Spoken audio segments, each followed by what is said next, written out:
कारून जे जबल जी कटाई खिलाफ सिंध हाई कोर्ट में दरख्वास्त दाखिल कई वही है। अहम खबर नाज़रीन सां शेयर कयूं पिया। सिंध हाई कोर्ट में दरख्वास्त सिविल सोसाइटी ऐं वकीलन पारां दाखिल कराई वई।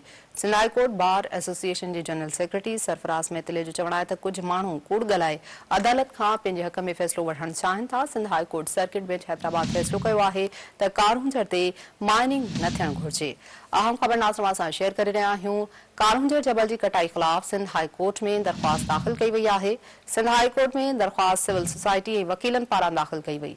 Sindh high court bar association के जनरल सेक्रेटरी सरफराज मेतले जो चवण है त कुछ माण्हू कूड़ ॻाल्हाए अदालत खां पंहिंजे हक़ में फ़ैसिलो वठणु चाहिनि था। Sindh high court circuit bench Hyderabad फ़ैसिलो कयो आहे त कारूंजर ते माइनिंग न थियणु घुरिजे।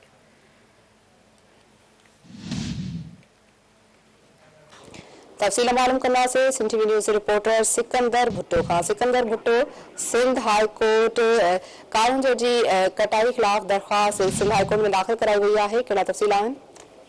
आज अनिला Sindh high court bar association के जनरल सेक्रेटरी सरफराज मीतले जो है सहाफ़िन से सिंध हाई कोर्ट बार गाल बोल कंदे कारूंजर जबल जो है सिंध जो विरसो है।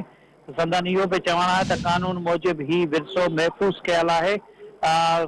सिंध हाई कोर्ट बार के नए चूंडजी आयल जनरल सेक्रेटरी सरफराज मीतले जो चवण हो तो सिविल सोसाइटी और वकील बिरादरी कारूंजर जबल की कटाई खिलाफ सिंध हाई कोर्ट में दरख्वास्त दाखिल कराए छड़ी है। संदन इहो भी चवण हो तो कुछ जेके अनासिर आहिनि उहे मन घड़त कहानियूं ठाहे करे अदालत में अची रहा आहिनि ऐं इहे अनासिर जेके आहिनि त कूड़ ॻाल्हाए रहिया आहिनि। अदालत मां पंहिंजे हक़ में फ़ैसिलो वठणु था चाहिनि। सिंध हाई कोर्ट के जनरल सेक्रेटरी जो इहो भी चवण हो त जेकॾहिं इहे माण्हू इन अमल सां मुतफ़िक़ न थिया त वकील उन खिलाफ़ आवाज़ उथारींदा। संदन इहो भी चवण हो त असांखे ख़बर पई आहे त जेकॾहिं को बि माण्हू कारूंजर जबल जे वेझो वियो त उन खिलाफ़ असां कानून मूजिब साम्हूं बीहंदासीं ऐं कंहिंखे बि कारूंजर जबल तां का बि कटाई करण न ॾींदासीं। संदन इहो भी चवण हो त सिंध हाई कोर्ट जी हैदराबाद बेंच जो फ़ैसिलो जेको आहे त वो कयो वियो हो उन ते कारूंजर जबल से का भी माइनिंग न थियण घुरिजे।